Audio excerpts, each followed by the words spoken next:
Hello everybody, and thanks for joining us. Foundations is on the road today, visiting with Fourth Dimension Fun Center in Frederick, Maryland.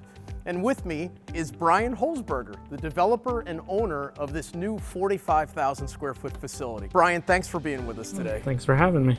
You know, I gotta say, you and I have known each other for a few years, back when we started talking about this facility as an interesting concept. And here we sit about a week away from opening. You must have a tremendous amount of emotions going right now from bringing this from what was a great, interesting idea to reality. Let me ask you, where did the original vision for Fourth Dimension come from? So originally we started with inflatables indoor play center. That was our original thought. We went to IAAPA, started doing all the training sessions, and it kind of took off from there and got fine crafted. And we learned a lot talking to a lot of industry people at IAAPA, and this is where we are now. Now, this isn't your first business venture, is it? No. You've done some other things in life. Yes, we have 9 child care centers and an inflatable rental company. So that gave you a little bit of a basis Yeah. for where you wanted to go.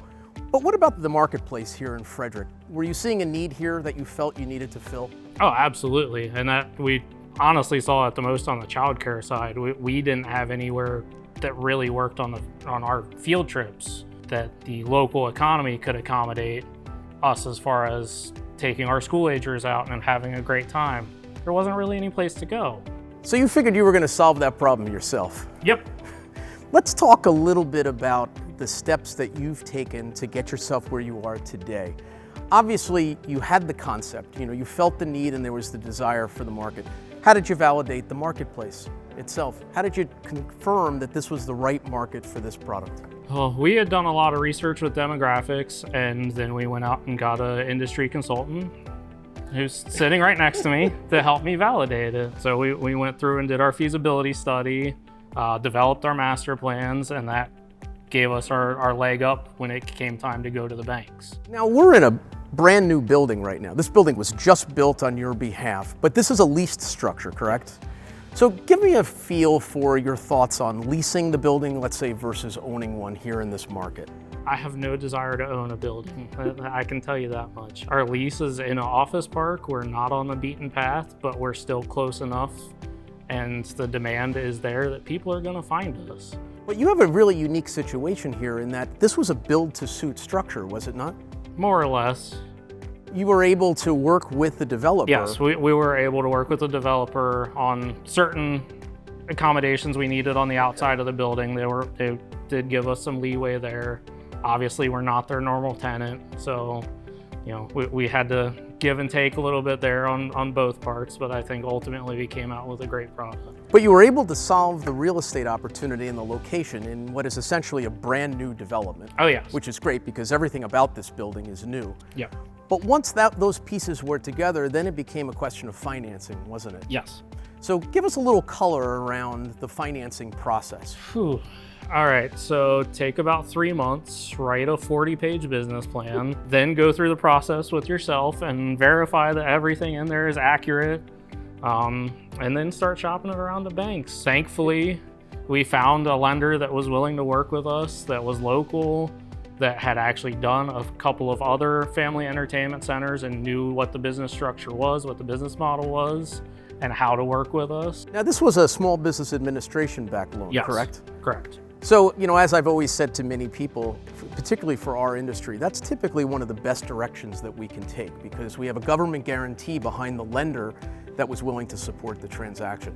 And let me ask you, how's the bank been during the construction process? The bank's been awesome. I mean, haven't had any major issues. It's all just been making sure that we work with their draw system. As long as we work with them as far as how we structure our draws and invoices, they don't have a problem giving us the money. Now, we were running under a pretty tight budget. I remember Yes. you and we had dozens of conversations regarding how we were going to hold to our budget and make that process work. Ultimately, you had to hire a general contractor. And Yes. as I recall, we went through a bidding process Yep. with a few select providers. What was important to you in making the decision on who to hire? I mean, cost is obviously a huge factor, but ultimately it came down to who I thought could provide the best product for that cost. And ultimately, that's the key, right? Yep. Because you were making a choice and really almost choosing a partner in the process. Because absolutely. time was important, but quality was important. Absolutely. You know, looking around this facility, I think everybody can agree this is absolutely a first-class facility. I hope that's everyone's takeaway. So let's talk about that a little bit in terms of some of the choices and selections that you made here. This is certainly a bowling-anchored entertainment venue, 45,000 square feet in size.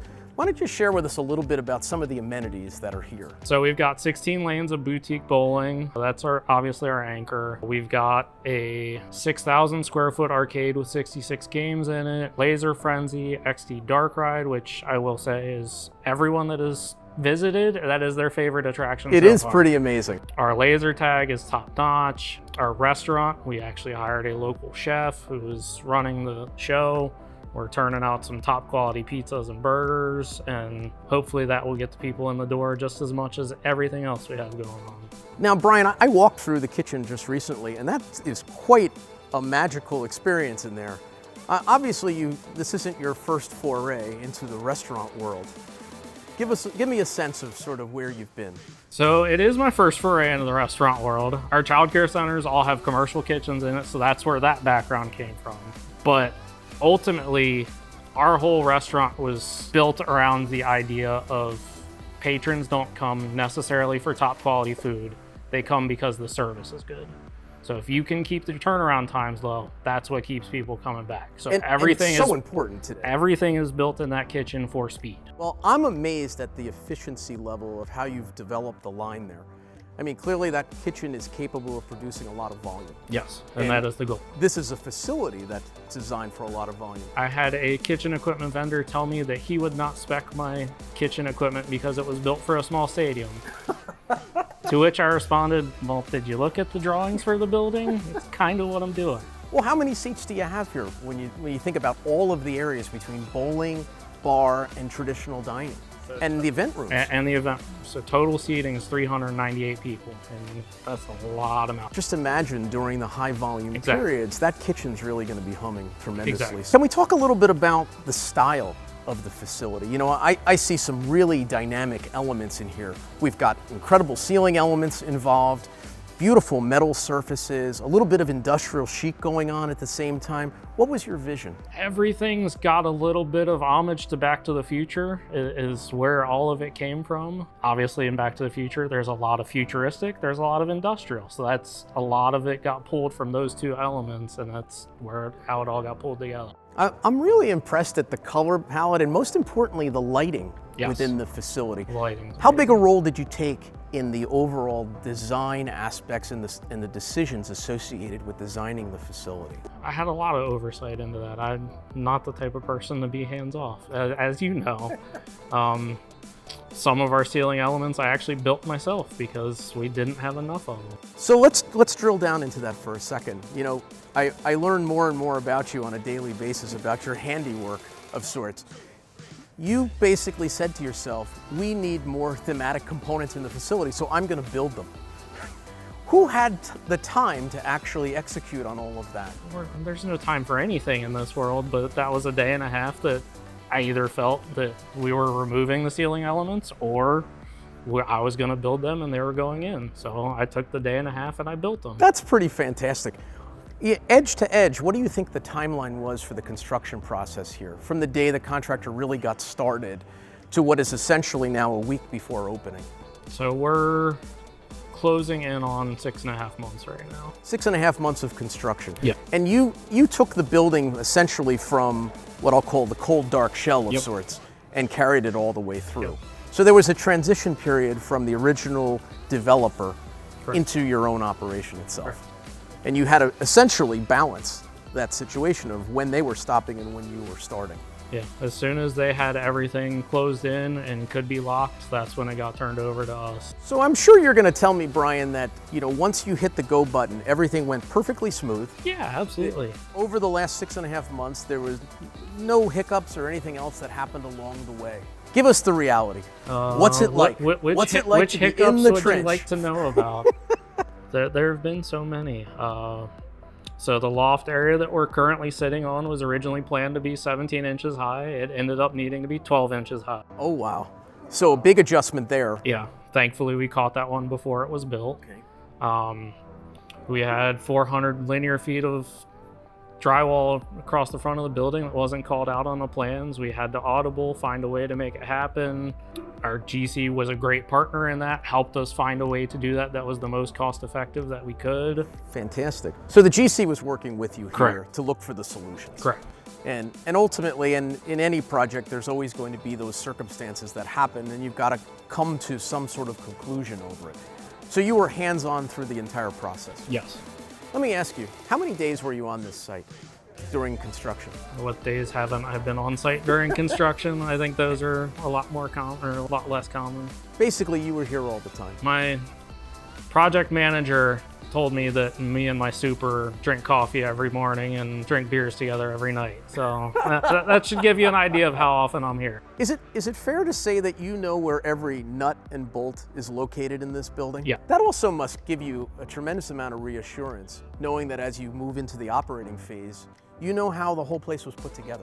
I do. How important do you think that is for other developers? Oh, that it's are a moving down the necessity. path? If you don't know how your equipment functions, how your building functions, you're lost from day one. Oh gosh, and for a building this large, understanding the intricacies of it's going to be critical.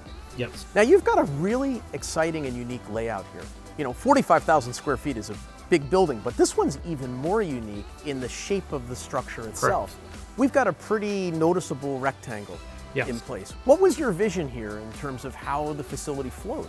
I always kind of had in my mind that when people go to a facility as a family, kind of mom and dad have a place that they gravitate to and the kids have a place that they gravitate to. And it kind of worked out that they kind of separated out. And as it plays out here, I'm just looking throughout the facility, you have a central entryway where you have your guest services and concierge desk in place. Yep. But then if I move to the right side of the facility, I've got all of the entertainment components that are very family focused. Yeah. But moving to the left, we've got a showcase bar, dining area, and of course these beautiful bowling lanes to work with. So in essence, you're covering that adult consumer market as well as the family market without the cross mixing. Yep. Pretty neat concept.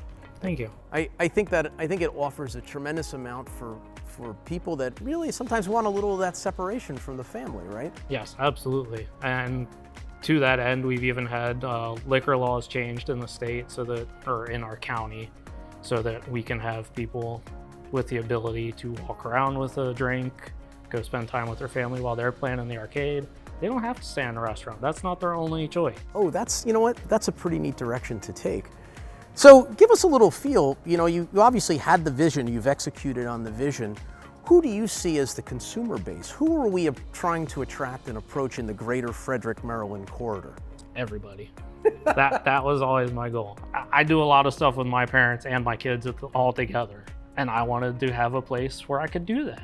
There aren't too many places where you can go have fun with my parents who are in their 60s and my kids all at the same time. Well, the neat part about this facility is you've got corporate meeting rooms, so you can service corporate parties, small business events, and social gatherings. Team building, sales training, right? You're fully equipped from an IT perspective to handle all of that. But you can also handle the birthday parties, the family events, and then of course the adult night out. Yep. And certainly you've clearly positioned yourself for a big part of the business to be that adult night out. Let's segue into the operating side. You're a week out here now from actually going full tilt on the business model. Give me an idea of how you're structuring the management of the building on a daily basis. Who's responsible? How's this going to happen? So we've got two separate sides of the management. So we've got our restaurant is structured like a normal restaurant. So we have a restaurant manager, a chef, a front of house manager. That's their responsibility. I don't want to deal with it. That's not my world. IT, I can handle that. The arcade side of things, I understand. So on my side of the building, I've got my couple managers on that side, and we run the arcade, the bowling alley, laser tag. That's all on us. So not only did you take an active role in the development process, you're taking an active role in the operating process. Correct. But you made a really interesting decision, particularly on the food and beverage side, in bringing an actual chef into the mix. Was that always your intention from day one? That was not my intention even remotely. That is the only gift that COVID has given me, is there was a job market with a lot of people looking for work, and we found Jeff, and I could not have been happier. But that has now seriously elevated the Correct. capability of the business. Yes. Right? And so when we talk about what Fourth Dimension will be known for in the marketplace, certainly you're pushing pretty hard on that whole food and beverage experience because you've got the talent and the capability to deliver on it. You mentioned COVID, and let's just touch on this for a second. First of all, I have to commend you. During arguably the most difficult time in society, you have managed to stay the course, continue forward, and pull off what is really an amazing feat. I made the decision in March. I was either going to be insane or a genius.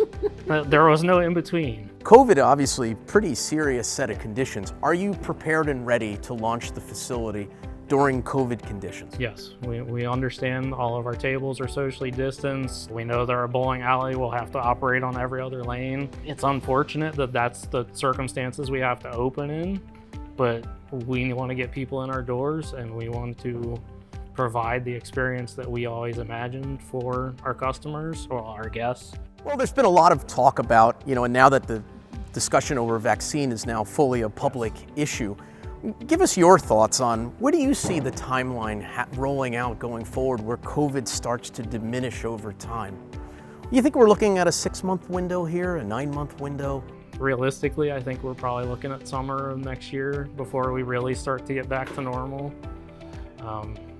I'm hopeful in the 6-month window. But even during this time period, and I know you've been getting a lot of calls and contacts from consumers and residents in the market, they want to know if you're open already and can they come here? Yeah. So what's the vibe out there? What are people saying? Oh, people are talking. People are ready to get out of the house and ready to go have a great time. And ultimately, I'm sure you're sharing with them that, this is a safe facility. Yes. You're following the protocols. Absolutely. And that we are delivering a safe experience to everybody. That is our goal. So, the question that everyone will always ask, and of course I'll ask it now, relates to budget and staying on budget. How hard is it to stay on budget It's today? impossible. If you think you can keep it just perfectly on budget, you don't know what you're talking about. But amazingly, you found a way to keep yourself remarkably close to original budget standards. I am incredibly close. And you tracked that weekly on an ongoing basis. What do you think the magic there was to staying on that budget? A lot of work.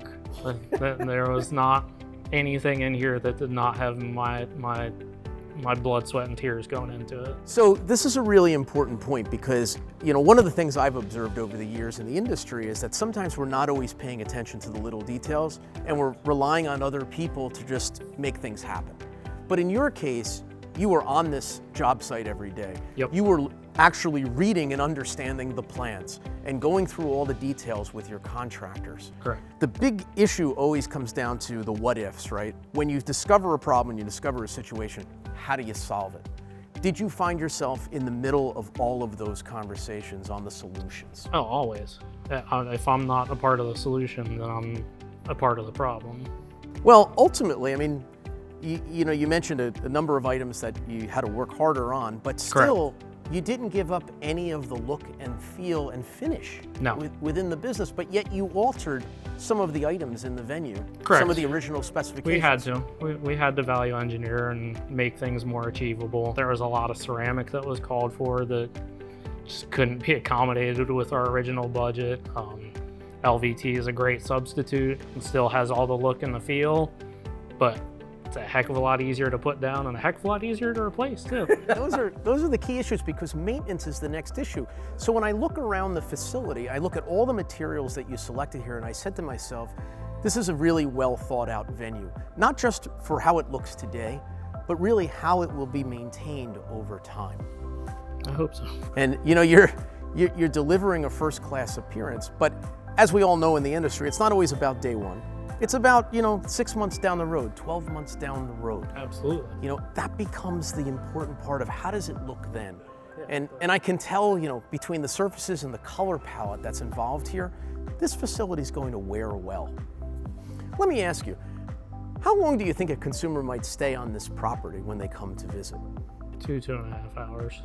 You've got quite a bit of entertainment for that. You know, I think I might argue that I might be here a bit longer. Well, on the basis that between the food program and the entertainment options, there is a tremendous amount to do in this facility. Of course, another big question that everybody always wants to know, the size. At 45,000 square feet, this is not a small facility. You know, what drove you to really deliver on the larger box philosophy? You could have built a 20,000 square foot entertainment venue, right? But you chose to build a 45. Yeah.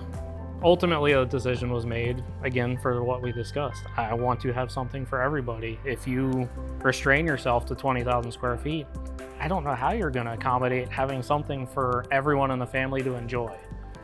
And having space gives you that flexibility, yes, right? Because we have an incredible number of attraction nodes in place, and yet they're all seamlessly integrated into the box and the concept.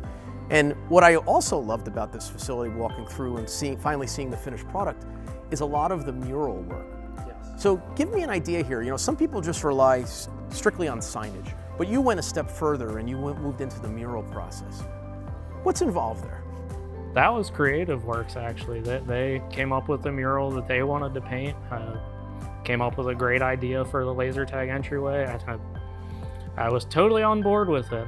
A lot of the other signage, rather than having signage created, our painter is actually really into doing his own stenciling, and he'll set up a projector and stencil on the wall and paint it all himself. This guy sounds like a keeper. Oh, De Niro was amazing. So, switching gears to the technology for a moment, this is a cashless interior, so to speak. You've got a full card system program going on. Give us a little bit of a flavor on the level of technology that's in the business itself. Oh, what technology do you want to hear about? Well, ultimately, from the big picture perspective, how the kitchen operates, how the consumer utilizes the attractions themselves. What's happening here to automate the process? So everything flows through Center Edge. All of our point of sales are Center Edge, and they control our KDSs in the kitchen, our printers. So that made that as seamless as could be. There's still some tweaking that needs to be made there. All of our TV controls are all IT based. None of it is done from, you know, an old school remote. It's all at the front counter. Full automation. Yep. You hit a button, TV changes channels. Think about how efficient that is for real life operation on a daily basis. To be able to walk in the doors and be able to say, okay, this is our afternoon setting. Yep. These are the modes for our TVs, our sound, and everything else that's going on in the facility. Come in and hit one button, all the lights come on in the facility.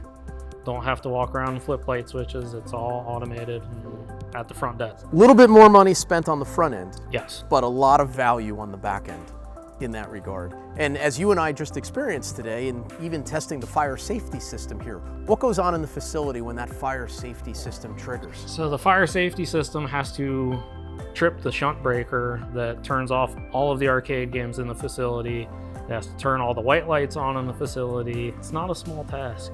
And an automated message too, yes. Right? Yep. That alerts consumers that they need to exit the premises. Correct. So it's great to have multiple layers of technology that you do here, because I think ultimately what I've experienced over the years is it really improves management's ability to run an efficient operation. Yes, absolutely. So the big question, Brian, you're a week away from opening. You've gone through an incredible number of tasks here to get this to happen during arguably one of the most difficult times ever. You think there'll be another location for Fourth Dimension? We'll see after opening. I'm not committing to anything right now. You know, they say the second one's easier than the first. That's what they say, but we'll have to find out. Well, Brian, I thank you so much for taking the time with us today. This is a great visit for Foundations. I think we've seen and learned so much about your thought process, and most importantly, your commitment and resolve to seeing it through, despite all the challenges that you've had along the way. Yes. Good luck to you. I know you're going to be a massive success. Thank you, Jerry. Thank you.